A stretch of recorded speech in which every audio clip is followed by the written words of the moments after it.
Prepare yourself for the terror. The prison of madness, where few enter and none return. Welcome to Unsung Horrors with Lance and Erica.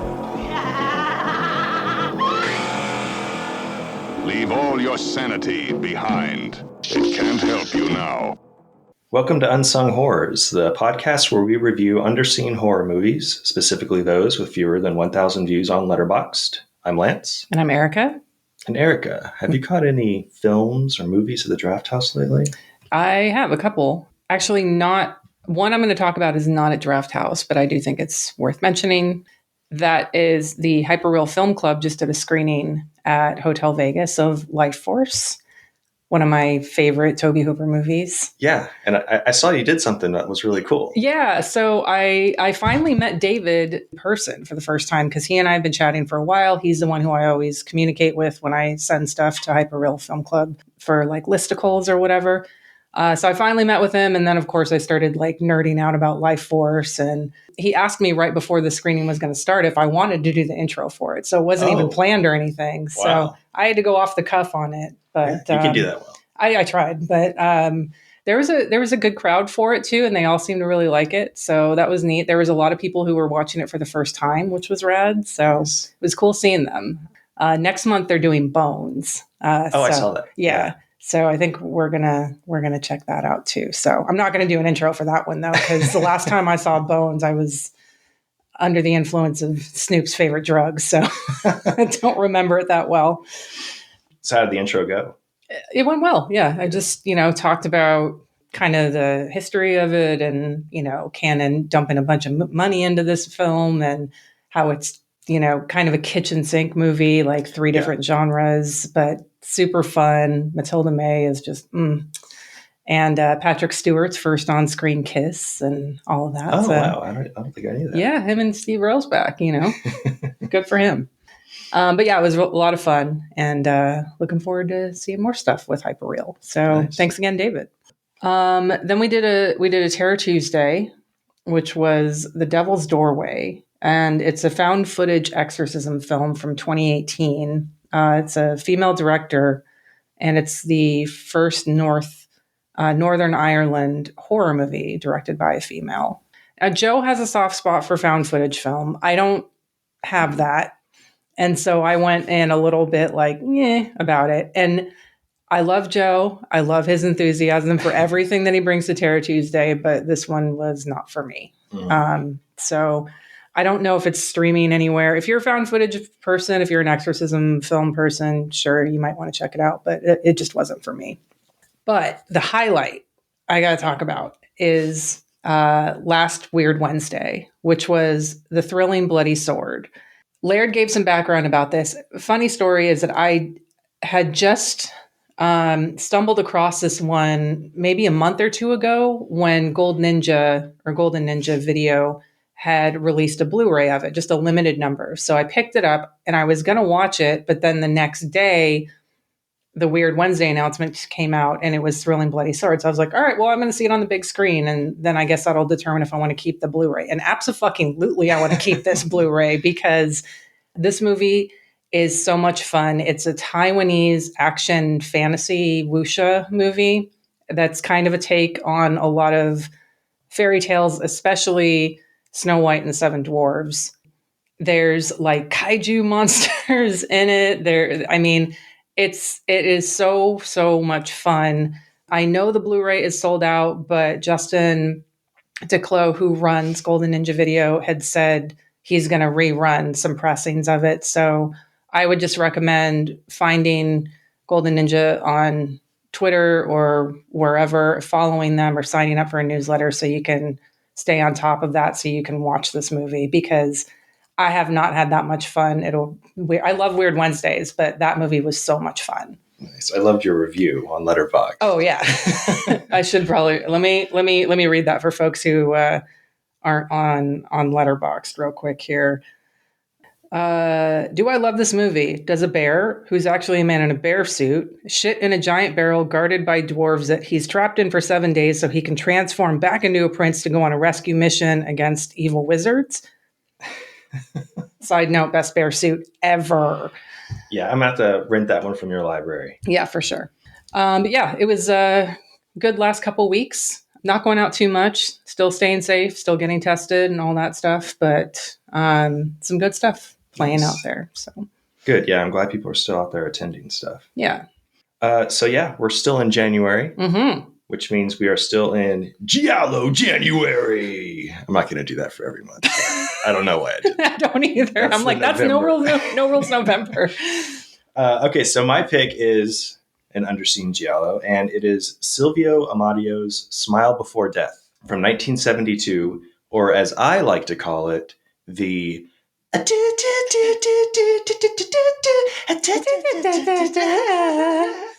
Giallo. It's currently on YouTube, and it only has 218 views on Letterboxd, so let's add to that total, listeners. The original title, which I'm not going to butcher, the original Italian title, but that translates into The Smile of the Hyena. Maybe it's tied to the theme song. It could be, but Smile Before Death makes sense, though. Yeah. We'll talk about that. So, Erica, I know for your Giallo pick last episode, Red Rings of Fear, you went with the film summary from Letterboxd, which did a great job describing it. It was spoiler free, and that's hard to do when you summarize a Giallo film. So I'm pulling a short spoiler-free summary from our friend, I guess I can call him our friend, Troy Howarth. Sure. Yeah. And his book, So Deadly, So Perverse, Volume 1. So Troy's summary of 1972's Smile Before Death is, Nancy goes to see her mother, hoping to reconcile, only to discover that she has just recently died under mysterious circumstances. The police have ruled it a suicide, but Nancy suspects that her stepfather, Marco, and his mistress, Gianna, may be to blame. What follows is an intricate game of cat and mouse as Nancy attempts to uncover the truth. Yeah, it's not bad. It sets up what the film's about, discreet, to the point. Might be a little too vague.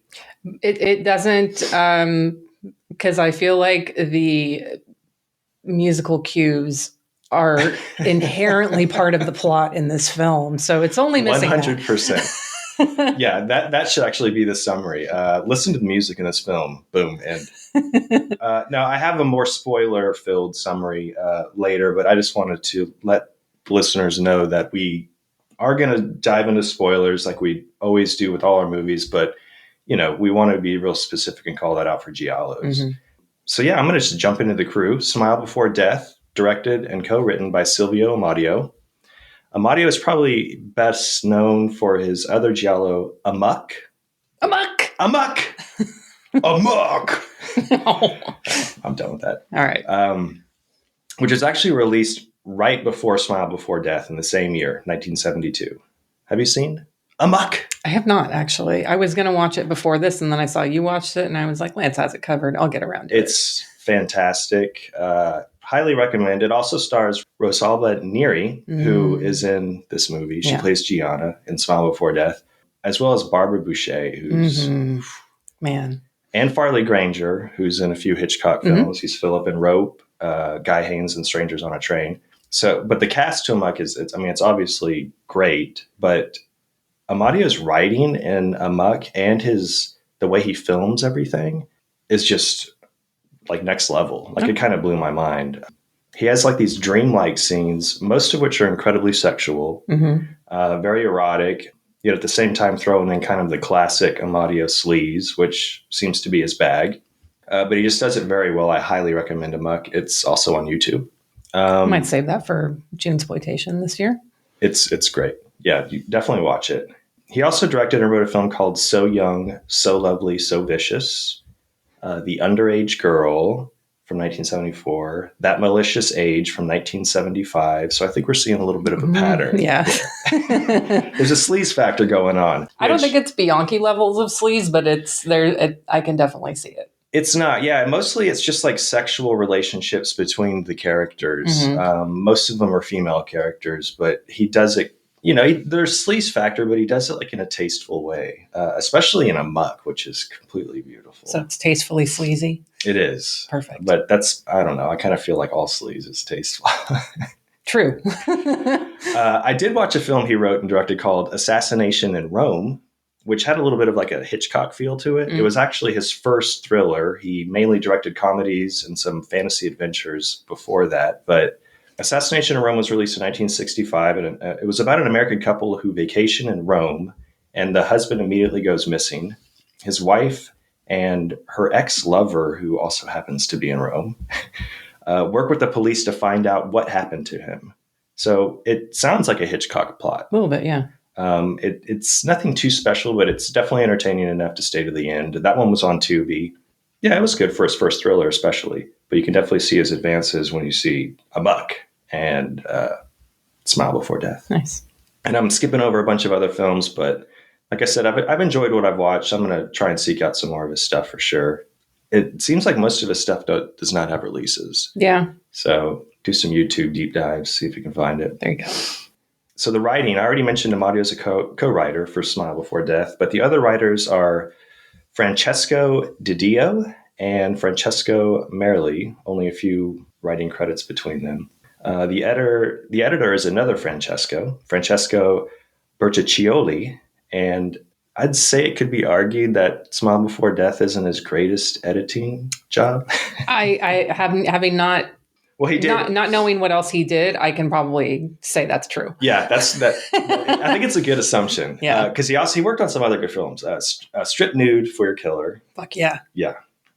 Speaking of Bianchi, The Police Are Blundering in the Dark, which is such a good title. It's a great title. It's not very good. No. I think I'm trying to remember my review. It was something obnoxious, because that's me. It's something obnoxious like, this movie is blundering in its plot or something like that. I actually have note of one of your reviews for another movie. Oh, okay. Yeah, you're on a roll with some of your reviews. The Mad Dog Killer, he also edited, and then The Sister of Ursula, which I think you had watched. Yeah. So, yeah, I think it is safe to say Smile Before Death, although I think it works in its favor because it's so ridiculously edited and just the pacing is so bizarre. Yeah. We'll talk about that. So the cinematographer is a reason I like to see a cleaned up release of Smile Before Death. There's a version on YouTube. It's fine, sure. But I mean, it could definitely be much better. Yeah. So the cinematographer is Silvio Ippoliti, who photographed The Great Silence, Corbucci's in 1968, Salon Kitty. Oh, okay. Caligula, which some are just announced that they're going to be releasing. Oh wait, Caligula like proper or Caligula the Untold? Caligula the Tino Brass one. Tinto Brass. Tinto Brass one. So no, Severin's doing like the Italian ones, like they're doing D'Amato's and who's the ripoff one? Mattei. They're doing those Caligulas, but Caligula proper. They're not releasing that one. Okay, then that's completely my fault. Yeah. Ippolito also shot Corbucci's Navajo Joe and Super Fuzz, and he shot what I might already consider my favorite new watch of 2022, and that's a movie called Big Guns, which is amazing. It's Duccio Tessari. Big Guns, 1973. Yeah. Rosalba Neri is also in it. She has a small part, but it stars Alain Delon. Very attractive. He's a hitman wanting to retire, and it's just so good. And Ippoliti's photography is a big component to that. So I'm sure I'll be talking about Big Guns on our year-end review, but nice. That he's kind of the reason I want to see a cleaned up version of Smile Before Death, just to see, because all of his movies that I've listed are just gorgeous. Big Guns, though. Totally recommend everybody. Now let's get to the music. Okay. The original score by Roberto Pregadio. He uses the name and is credited as Bob Dearmont in this, which is interesting. And the music's it's a fucking insane asylum. Oh my god.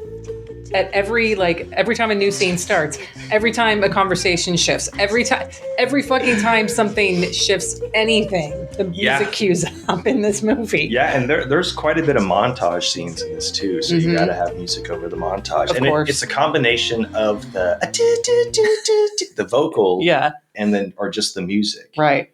I mean, the theme song with this whole scatting will be at the end of the episode for sure, just to stick in your brain and be in there forever. Yeah, it's our earworm, folks. It's going to be yours too. Yeah, it's so magnificent. I do have some other notes to talk more about some of the original score, but it's just a madhouse. And Pregadio's other films as composer include SS Experiment, Love Camp. Okay. Which this is one, this is the review that I like. This is Erica's 1.5-star review on Letterboxd. Yeah. If they had cut off the dude's balls in the second act, and then the rest of the movie was him on a mission to get them back, this would have been at least 2.5 stars. Yeah. It's a good one. Yeah, that movie's not very good. Do you remember the music? I don't know. Yeah. So here's another one you watched for your Genesploitation revenge a few years back. The Last House on the Beach. Oh, yeah. It's the Italian Last House on the Left. I would have guessed that. Well, yeah, sorry. But Pregadio did the music for that. Death Carries a Cane, White Cannibal Queen, and Forgotten Pistolero with Leonard Mann. And he worked with Amadio on multiple occasions, scoring 6 of his films. I think he did Assassination in Rome, the one I watched. Okay. But he didn't do Amok. I know that. Amok. Yeah, I gotta get that down. For the cast, I have to start off with the beautiful Rosalba Neri. She's also known as Sarah Bay in some of her other film titles, but she plays Gianna in this, who's not only Nancy's stepfather's mistress, but was also Nancy's mother's best friend. Her character is also a photographer, which kind of gets a lot of focus in this movie. A lot? What did you say? So Neri is an Italian goddess. She has a ton of credits. She did a lot of spaghetti westerns in the mid-60s and 70s, like Arizona Cult, Man from Nowhere, Johnny Yuma. But she was mainly in demand for like erotic films, giallo thrillers, horrors, exploitation. She was in Jess Franco's 99 Women. Yeah. That one's got a really nasty snake death in it. Oh, yeah. I think I saw that posted from you, which it's one of like the first women in prison films. Yeah. The French Sex Murders, which also stars Anita Ekberg. Yeah. That one, and she's also in The Girl in Room 2A, and both of those are in the Forgotten Gialli sets from Vinegar Syndrome. They're both okay. Okay. Yeah. I mean, with her in it. But yeah, I mean, she makes it worth watching. She was in the Corman-produced The Arena, starring Pam Grier, which I've watched, and it's okay. Yeah, it's okay. Slaughter Hotel from 1971. I already mentioned she was in Big Guns, which is another reason why that movie is so perfect. She plays a big role in Amadio's Amok. And she also played the title character Lady Frankenstein from 1971. She plays Tanya Frankenstein, the daughter of Baron Frankenstein, played by Joseph Cotton. And I recently watched this. I had a great time with it. It has some great Birkin Hare-like characters getting dead bodies for Frankenstein. So I was immediately sold, and I had the Birkin Hare song in my head for a little bit. But John actually had a funny review on Letterboxd for Lady Frankenstein. Yeah. He said it was cool seeing the guy from Citizen Kane shove a fake brain into a mannequin, which is exactly what Joseph Cotton does. Yeah. That's on YouTube, though. I think everybody should watch it. Just to outline the premise, she wants to create a new creature who would not only be the perfect man, but will be a strong enough creature to kill the creature who killed her father, which he created. So, and there's a scene of her having sex with the guy as he's being murdered, and it's clearly working. I can get down. Favor. I can get down with this. So many Rosalba Neri movies out there. She's gorgeous in all of them. I might create like a personal Udo Kier challenge this year. Ooh. Watch as many Neri movies as I can. There you go. We'll see. Then we have Silvano Tranquilli, who plays Marco, Nancy's stepfather. Tranquilli is another recognizable face in Italian horror and giallo films. He's in Castle of Blood with Barbara Steele and with the fantastic Riz Ortolani score. He was in Black Belly of the Tarantula, The Bloodstained Butterfly. That one's really good. Yeah. That's another Duccio Tessari film. Yeah, And it's a lot more like courtroom drama than it is Giallo, but I really liked it. Nice. So Sweet, So Dead. The Horrible Dr. Hitchcock. Hell yeah. Get your Again, with Barbara necrophilia on, Steele. folks. Yeah, and he's also in Big Guns, which he has a small part in Big Guns too. Yeah. So it's cool to see him and Neri in there. He's in Umberto Lenzi's Violet Naples, which has one of your favorites, John Saxon. And yeah, R.I.P. Sorry. And I love Violet Naples. It's really good. He's in Castellari's High Crime, starring Franco Nero. One of the best child deaths ever in that one, folks. Should have known he would call back on that. He's a great actor, Tranquilli. Huge career in film and in television. He acted in more than like 100 television productions as well. Then we have Ginny Tambori, who plays the young Nancy Thompson. Yes. So this is obviously a very generic name, Nancy Thompson. Yeah.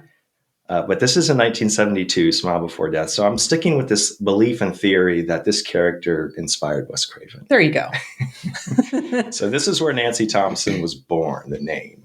Anyway, her real name is Luciana Tamburini, and she's credited in Smile Before Death as Luciana della Robbia, which was a stage name she quickly changed after Smile. I think it was the only time she used it. She's in Lucio Fulci's The Psychic. Yep. Yeah, or as I prefer the title, Seven Notes in Black, which is and it's a better title, yeah. The Suspicious Death of a Minor.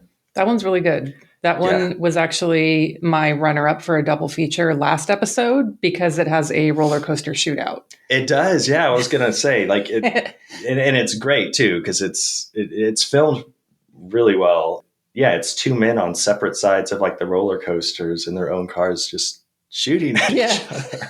It's fantastic. It is great. Tamburi's character, and it's kind of small. She plays like the friend of a murdered woman, but her, spoiler alert, her death scene is so good in it. Yeah. Do you remember it? Mm-hmm. Should I tell it? No, don't spoil. But yeah, watch The Suspicious Death of a Minor, 1975. Really fun. I think that one's on Tubi, if anyone wants to watch that. Yeah. But yeah, like Neri, she was well known. Tamburi was well known in Italian erotica, doing some sexploitation. But she stepped away from acting in the 80s, became a casting director, and opened a drama school in Rome. Yeah, good for her. So good for her. Then I'm just going to quickly go over two more cast members. This is a very minimal cast. Zora Georgieva plays Nancy's mother, Dorothy. And I can only find one other film credit for her, but I'm going to talk about her death scene in Smile Before Death because it's like over the top magic. And then we have Hiram Kelly playing Dorothy's lover, Paolo. And he was an American actor who did some stage acting. Looking at him, you could guess, but he was a runway and print model. And he actually did some acting in the New York underground scene with Andy Warhol. Oh. But he got a lot of international roles. He was the lead in Fellini's, how do you say it, Satyricon? Satyricon, yeah. From 1969. He starred in Margaretti's Seven Deaths in The Cat's Eye. Oh, that's got a cute cat. Yeah, cute little orange kitty cat. A big fat orange cat, yeah. Yeah, and he was just in like a dozen or so other movies, like from France, Greece, Jamaica, Netherlands. His filmography it's interesting. It's all over the place, but he was like born in Georgia, but he became like this international actor. He's not given much to work with in Smile Before Death, except kind of look hot. That's fine. Yeah, it works. And then I got to call out the housekeeper, Magda, played by Dana Gia. She plays a lot of supporting roles in a lot of gialli. Tessari's The Bloodstained Butterfly. She's in Seven Deaths in the Cat's Eye as well. My Dear Killer. And then The Night Child from 1975. She did a lot of spaghetti westerns. And I'd read that she started her career as a runway model, but she was well known in Italy as a singer in the 50s before turning to acting in the 60s. So I was going to try and look for one of her songs, but it didn't matter because I just kept thinking of it's ruined every song for me. So that's the cast and crew. All right. Oh, we'll get into more of this film right after this promo from our network.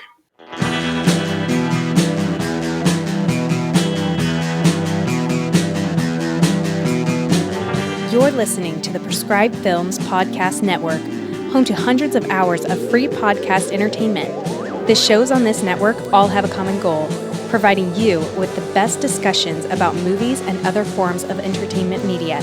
The PFPN hopes to fill your earholes with audio joy.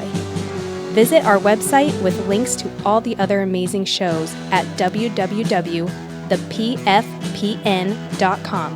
Thanks for listening.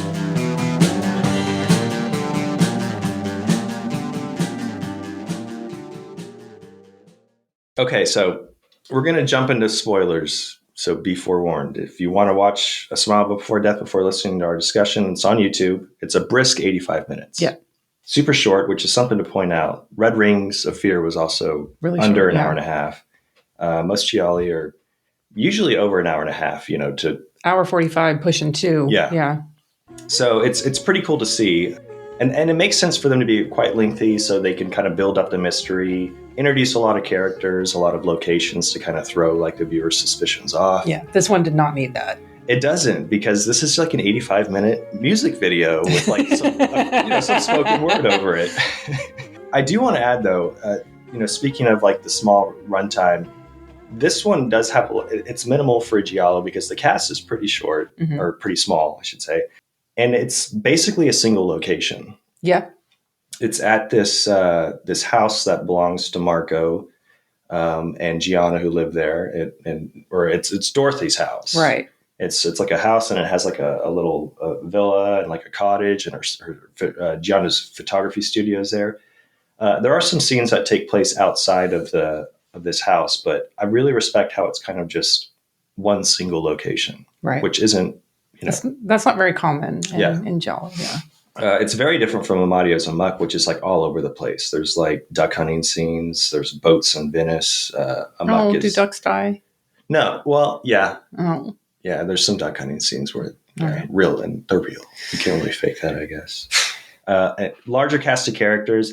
And I thought it was kind of impressive that Amadio released Amok and Smile Before Death in the same year. Mm-hmm. But it kind of makes sense after watching Smile Before Death with Amok, because the differences, Amok is so much more ambitious with all the characters and location, where this is short. Yeah. Music, one location. Yeah. Yeah, I'm gonna kick off the opening. Go for it. We have to kick off the opening. First off, it's just the credits, and it's about 2 minutes of the song. Yeah.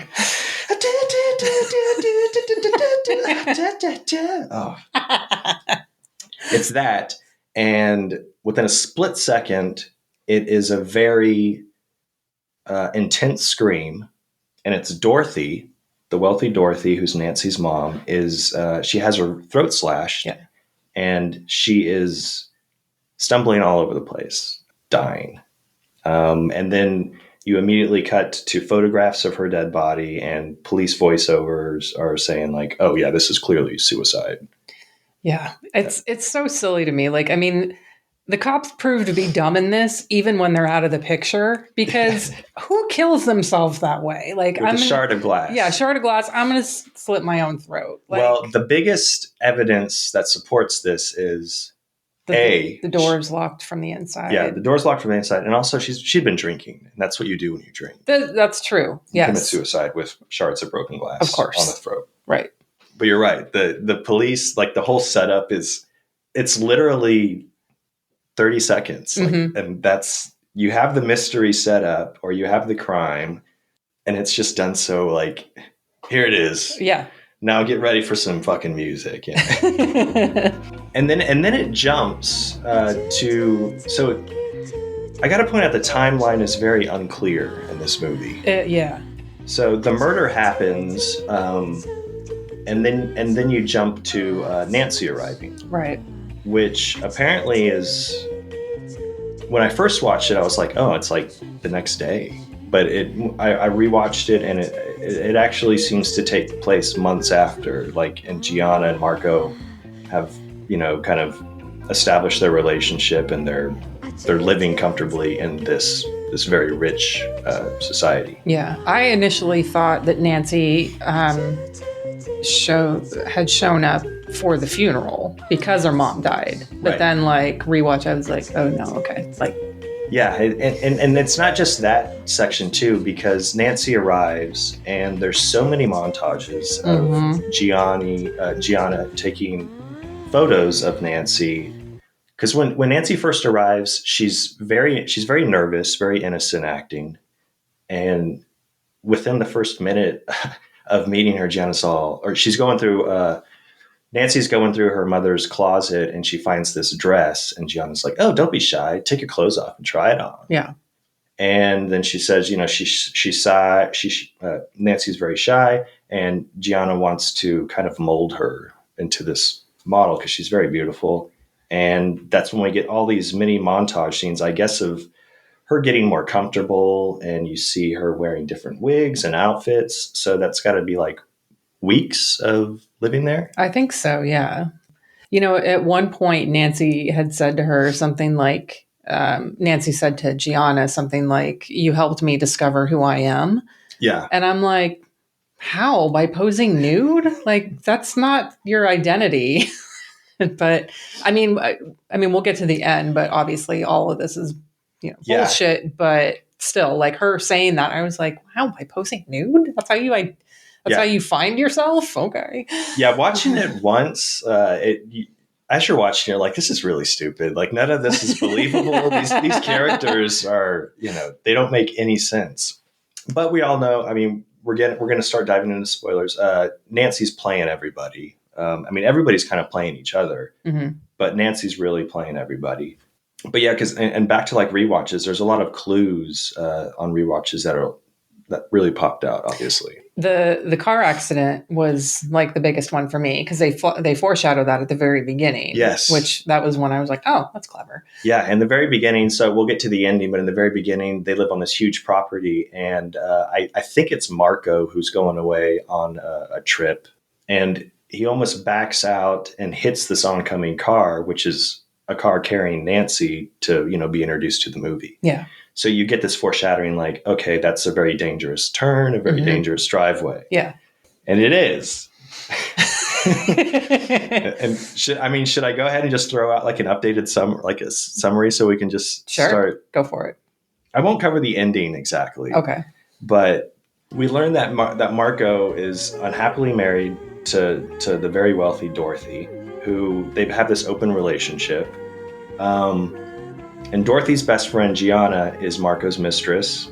And Marco and Gianna, they kind of work together, and Gianna murders Dorothy. So we find out she's the one who kills Dorothy, and Marco becomes the administrator of his wife's estate. But Dorothy's young daughter, Nancy, from a previous marriage, Nancy Thompson, will take control of the estate when she turns of age, which is like 20, I guess. So, yeah. And Nancy's been living in a boarding school for years and hadn't seen her mother for a long time. Gianna tries to encourage Marco to kill Nancy since she'll be taking over the estate, but Marco ends up falling in love with Nancy. And so does Gianna, though. Yeah. They both fall in love with Nancy. And they're each kind of conspiring to kill each other. But in the end, I guess Gianna thinks she murdered Marco. Yeah, I guess I am giving away most of the ending. Yeah, that's fine. And then wants to run away with Nancy. And then at that point, Nancy's like, fuck that. I'm not even Nancy Thompson. Yeah. And my boyfriend is the hot Hiram Kelly, Dorothy's young lover, Paolo. And we planned all this. And so Nancy and her boyfriend, and basically they're like, so pay me. And we have tape of you admitting to the murder of Dorothy and the housekeeper, Magda. Yeah. So pay us and we won't tell anybody about it. And we'll give you the tape. It was interesting to me because we discover that Gianna had killed Dorothy about 45 minutes into the movie. Mm-hmm. And normally in a Giallo, there's a murder at the beginning or a series of murders throughout, and then you discover who the killer is at the end. Mm-hmm. This one kind of turns that on its head a little bit. And that's what I like about it, is that it's different in that way because killer is revealed halfway through, even though it's like, well, duh, we know one of them killed her, but them actually coming out right and saying it is halfway through. So at that point I was like, okay, Nancy knows that they did it. Now the rest of the movie is going to be her drawing that out of them. And I was sort of right, but not really. But what was interesting is that the end is that the movie itself ends up not being about discovering who the killer is, but discovering who the person manipulating the whole situation is. Right. You know, it's like who catches the killer is the mystery, not who the killer is. Right. Yeah. And yeah, I felt the same way. Like at 40, like you said, it was about like the 45-minute mark. That's when there's a flashback scene and it shows the exact murder. And I mean, again, I wanted to bring it up. Kudos to Dorothy, the actress playing Dorothy, because when she gets her throat slashed with the glass, she's stumbling around for about 30 or 40 seconds, like pulling down curtains and falling to the ground, but then getting back up just to fall back down. It is overacting at its finest. It is so good. Mm-hmm. And then we find out that Rosalba Neri, Gianna wipes her fingerprints off the glass, puts it in Dorothy's hand. And there's a lot of time spent on the methods that are used to lock the door from the inside. Yeah, it's like a little trick with a string to pull from the other side of the door. Yeah, and I love the scene, which lasts, a while, of her showing Marco how it's done and training him how to do it. He's like, oh, like I'm very impressed with it. Yeah. And then, like you said, and then it turns into this whole, okay, we know who the killer is. But then it does this great twist, which I didn't see coming. That's why the rewatch, I think, is so fulfilling. I wanted to point out some of the clues from the rewatch that seem very odd at first time watching, which is... Well, you see, when they go to the horse betting track, Marco sees Nancy talking to someone. We don't see his face. He's kind of behind a tree. Yeah, but we see that. And so at that point, I was like, okay, she's talking. I thought she was talking to police, and like she had already known they were responsible, but it was just a matter of her getting in and figuring out how, and then sharing that with the police. But then it turns out like, oh, okay, no, she was talking to Paolo at the horse track. Yeah. And there's a scene too where it's another montage scene where Marco and Nancy go on the sailboat and they're kind of falling in love. And there's somebody who's watching them with binoculars. Mm-hmm. It's very quick, but it's probably Paolo who's watching them. There's a lot of there's multiple scenes where the phone rings and Marco answers and nobody's on the other line. Yeah. He just hangs up, and then somebody calls Nancy and she's listening for a bit, and Marco asks, "Who was that?" She's like, "Oh, it was just a wrong number." Yeah. So there's you realize the planning, well in advance on, especially with the rewatch, but you can see all the clues being set up there, which is well done.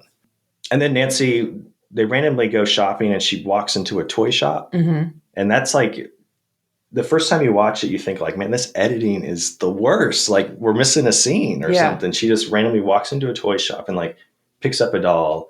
And then it cuts to like Gianna and Marco. Back at it's like, what happened there? But that's where Paolo works. And that's where, that's kind of where she works as well. Yeah. I guess he's kind of like a pimp. Kind of a pimp, yeah. I guess men come into the shop and select girls or sleep. I don't know if maybe they select girls by picking up a specific doll.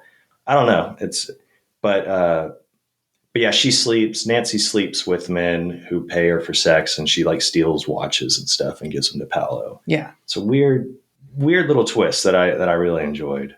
The thing about these is the protagonist. I mean, Nancy's kind of the protagonist, and she's kind of presented with little or no emotion at all. So you don't have sympathy really for any characters. Yeah. In this. They're all kind of asshats. Yeah. I mean, you're kind of rooting for Gianna just because it's Rosalba Neri and you're just like, I love you. But I mean, you're just kind of like, I'm just going to see how this plays out. I'm not really rooting for anyone in any way. So yeah. Yeah. Even when she's introduced, like her mother's dead, there should be some sort of, audience sympathy, but there really is. They're all morally corrupt. You can just tell. You can tell something's off. Yeah. But yeah, same for you. I had sympathy for Rosalba's character. I was kind of hoping that, okay, so they're killing Marco and now they're going to live happily ever after, which, is kind of cliche in a lot of ways, but they pulled it off. Yeah. Audio pulled it off. And the kills, the murders are very minimal. They're spread out. Mm-hmm. There's not many. You have the very beginning of Dorothy, but the housekeeper Magda is killed. And that's pretty brutal. So Marco ends up stabbing her in the back, and she's, kind of fighting to stay alive and crawls towards Gianna, who picks up like this glass sculpture and just bashes her fucking head in. It's pretty brutal. I mean, it works really well. I think so. Yeah. And like, I think the housekeeper knew.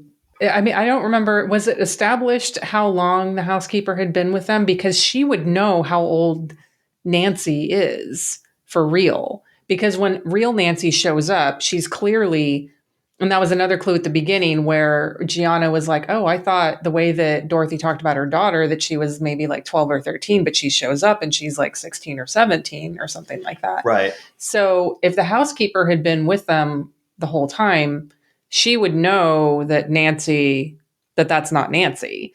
And so there was a couple of scenes where, or maybe it was just one, where the housekeeper went into Nancy's room and like, it was like, pss, pss, pss, So I kind of think she was in on it too.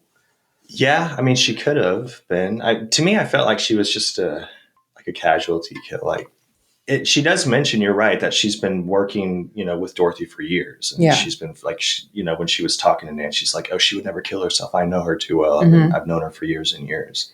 And another kind of piece of evidence that something was weird too is when Nancy first arrives, Rosalba Neri notices that the picture frames with pictures of Dorothy, and apparently there's pictures of Dorothy with her real daughter, Nancy. Right. They'd all been pulled from the frame, Yeah. which Paula must have done. And she calls Magda, and Magda's like, I have no idea. So maybe Magda did do it. Maybe Magda. Yeah. See, I think Magda was in on it the whole time. This could be a lot deeper than I don't think it's that much deeper. I think it's maybe like, 1 inch deeper.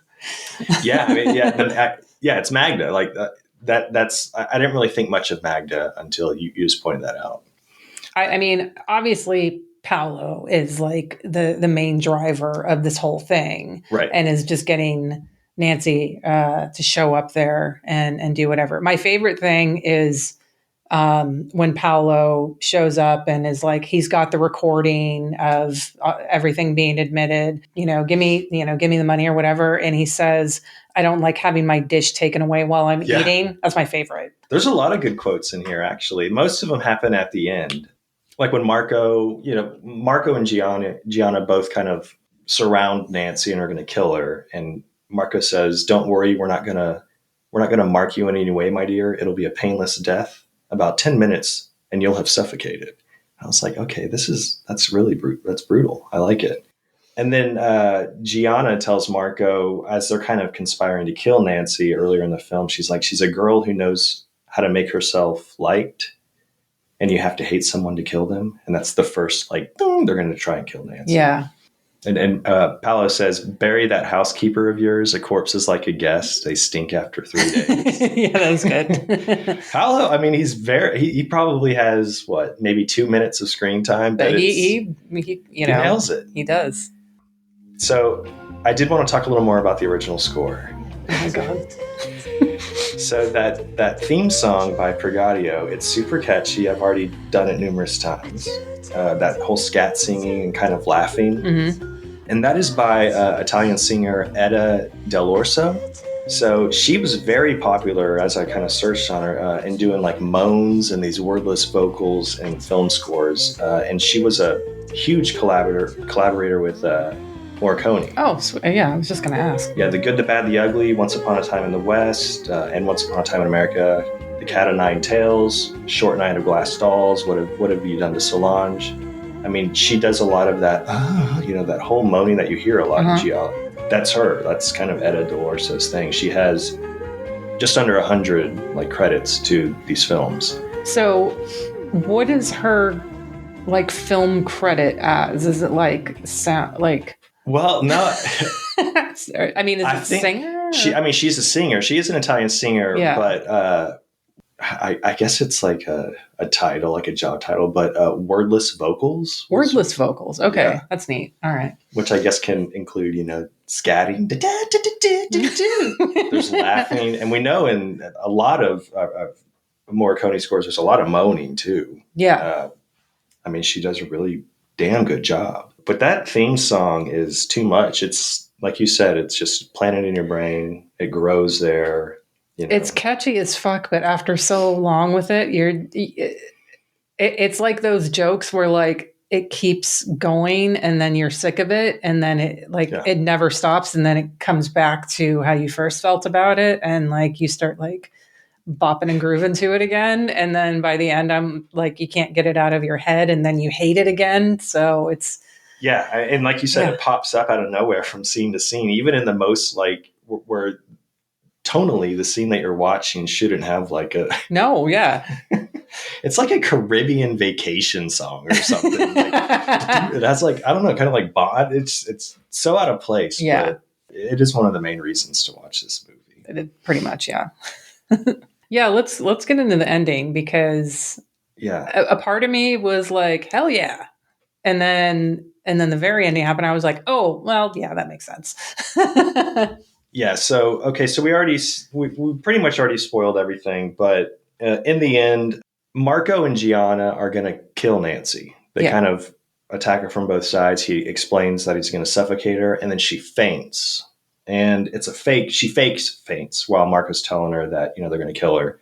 And Gianna tells Marco to get everything ready, for her suffocation. And she starts tying up Nancy. So Marco goes to this garage where he rigs up like this exhaust way to kill her. He starts feeling dizzy. We see this weird flashback scene of Gianna handing him a drink. So apparently, there was she was drugged. Mm-hmm. And then we see from the waist up a man who's Paolo carrying a tape recorder outside. And he walks up into the house and he puts the tape recorder in the trunk of the car that's in the garage where Marco's kind of setting up the suffocation thing.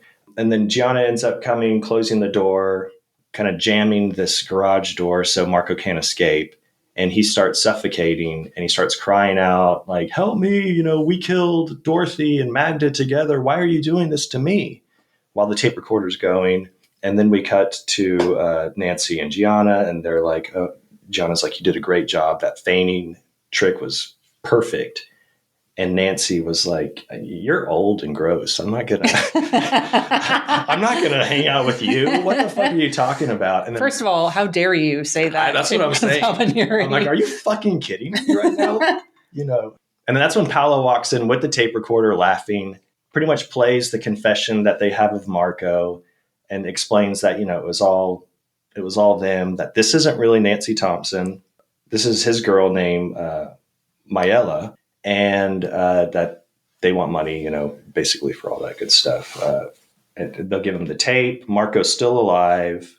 They demand that he write out a check it's an undisclosed amount, but it's a ton of money, enough for them to take vacations. Because after they get the check, Paolo and Mayella jump into this scooter. She's in the sidecar, and they're super happy driving. I think the theme song might be going on. Probably, yeah.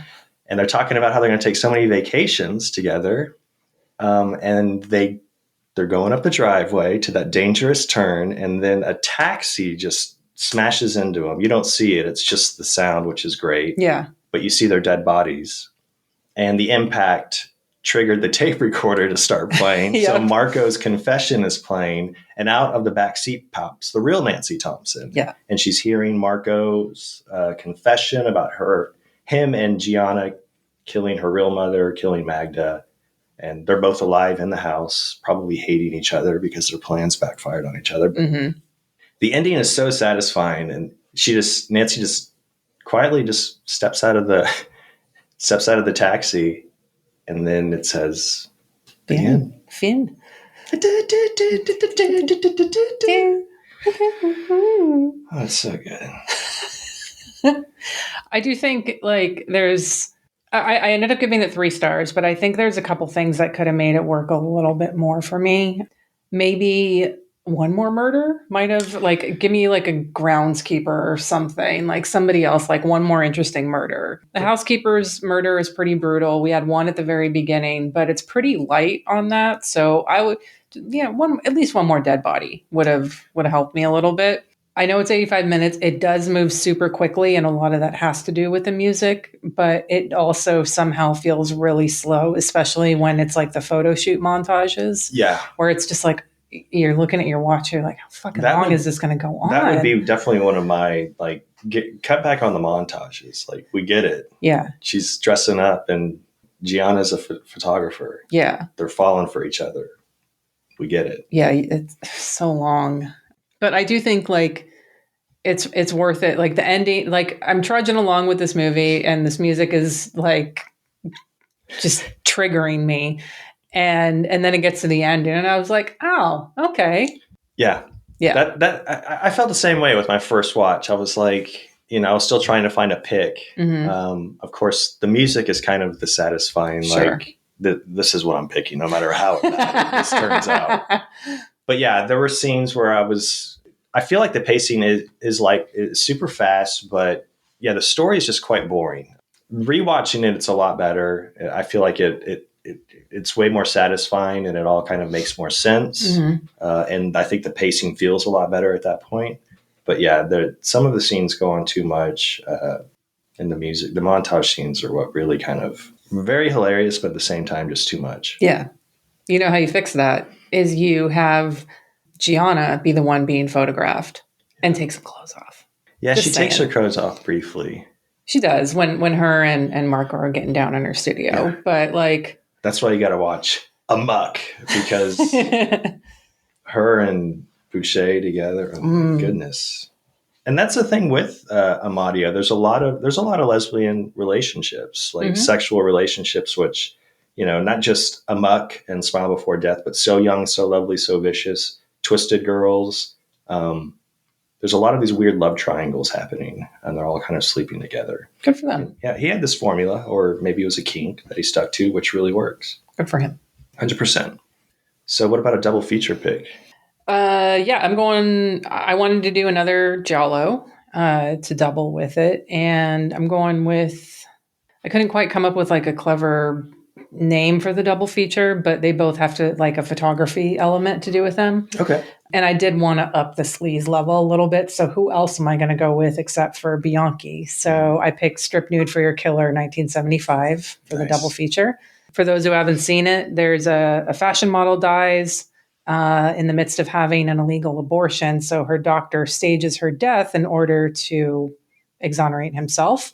But he ends up getting murdered by a mysterious assailant on a motorcycle and with a helmet. And that person soon begins hunting down other models and photographers. So yeah, that would be my double feature, double photo Giallo something. Nice. Double feature. I don't know. Hopefully I'll come up with something better when I post about these. It's streaming somewhere, isn't it? Strip Nude. Yeah, I think I saw it on Tubi. I have a DVD, but yeah, it's on Tubi. What about you? So while I was doing a little researching for Smile Before Death, there were a few mentions of it being very similar to Your Vice is a Locked Room and Only I Have the Key. Oh, okay, yeah. An innocent young girl inserting herself like in this between this couple. But I recently watched this Umberto Lenzi movie called A Quiet Place to Kill from 1970. Is it Carol Baker? Carol Baker, yeah. And that's my double feature pick. So it's like another love/hate triangle involving multiple married partners. There's a ton of money, a lot of double crossing, obviously. And it also has a daughter that shows up to find her wealthy mother's. Yeah, it's like the young couple and then Carol Baker, right? Yeah. So yeah, okay. So yeah, it's Carol Baker. This was Lindsay and Baker worked, together quite a bit. This was their third film together, and she plays a professional race car driver. Yeah, which is really cool to see a female character in this role. And she has a car accident, and her ex-husband, who's since remarried, invites her to recuperate at a swank villa. And at first, she finds it weird, obviously, but accepts the offer and learns that there's no longer that he no longer loves his current wife, who's very, very wealthy. So the husband is kind of secretly plotting something, but Carol Baker actually starts developing this relationship with her ex-husband's wife, and they start planning to murder him. But he also has his own plans, and it becomes this really absurd plot filled with surprise twists that Lindsay makes it all work really, really well. It also has weird pacing too, like similar to Smile Before Death, where scenes quickly end and begin. And there's a very catchy kind of out of place upbeat score too. There you go. But yeah, A Quiet Place to Kill. I'd watch I'd watch A Quiet Place to Kill first, just so you could have the theme song from Smile Before Death stuck in your head all night long. Okay. I'm going Smile first, and then I'm going Strip Nude for the. I want to end with Sleaze. Always. Yeah. Always end your night with Sleaze, folks. Cool. So that's it for Giallo January. Yay. Good one. What's your next movie? All right, we're going in a very different direction from Giallo January for next month. So next episode's movie is something that we've both talked about on this podcast before, but I think it's worth devoting an entire episode to. We're going to be we're going to be covering The Black Pit of Dr. M, aka Misterios de Ultratumba from 1959. This is a Mexican Gothic horror film from the golden age of Mexican cinema. It's about two doctors who work at a mental asylum, and they make a pact where they swear that whichever one of them dies first will return, if possible, to tell the other one about the afterlife. It's mainly a story about obsession, both with love and with the afterlife, supernatural revenge, and it's got a fantastic score by one of the most prolific composers of Mexican horror cinema. And we're going to have a guest joining us from Mexico City, Yes. Abraham Castillo Flores. He runs the Morbido Film Festival and is an instructor at the Miskatonic Institute of Horror Studies. So he brought this film along with a couple others to Fantastic Fest back in 2019. The others were The Ship of Monsters, which is the greatest film ever. And honestly, we might have to throw that in for No Rules November. I don't know. Yeah. Well, it might be under 1,000. I don't know. It's not. I checked. Oh, okay. Yeah. And then the other one was Trampa Infernal, which I want to revisit because I didn't like it when I first saw it. It was like a sort of a Mexican Freddy Krueger knockoff. I think it was like late 80s, early 90s, if I remember correctly. I didn't care for it much, but I do want to revisit it. Anyway, he brought these three films as part of a Mexican film retrospective. He would be the perfect guest for this. So everyone be sure to tune in for that. Have your watch list ready because I'm sure we're going to be name dropping a bunch of other Mexican films in that episode that come up, a lot of which I'm looking forward to watching. As of this recording, it has 513 views on Letterboxd. And I don't I know we usually try to cover movies that are easily accessible to everyone. Unfortunately, this one is on an out-of-print DVD from Casa Negra, which I have. So I'm not bragging. I'm just saying I have it. It is on YouTube, but it doesn't have English subs. So for listeners, if you want a copy of this with English subs and you don't have your own legal adjacent means of getting it, feel free to message me and I will send a copy of it to you. That's how much I love this movie and I want people to see it. So if you don't have your own means, let me know. I'm happy to send it to you. Love it. Yeah. I'm excited to watch it again. Yeah, it's going to be a lot of fun. And, just diving into some other Mexican horror movies to find a double feature for this it's going to be fun too. So Perfect guest. Yes. All right. If you're not already, you can follow us on Instagram, Twitter, Facebook, and Slasher, all at Unsung Horrors. You can follow me on Letterboxd, Twitter, and Instagram at Hex Massacre. And you can find me on Letterboxd, Instagram, and Twitter at Elshaibi. Thanks, everyone, for joining us for our second Giallo January, and we'll see you back next episode for The Black Pit of Dr. M. Night, y'all. Yeah, enjoy this song. God damn it.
Hey, it's Death by Video. I'm Phil. I'm Kit. And I'm Graham saying welcome to our podcast full of merry movie mayhem. Ever wonder what an Irish kung fu movie would look like? It's called Fatal Deviation, and we covered it. Ever wonder what a movie about 1,000 cats would look like? It's called Night of 1,000 Cats, and we covered it. And it stars Hugo Stiglitz. Listen to Death by Video to hear us discuss and dissect some of the weirdest, wildest, and wackiest films ever made.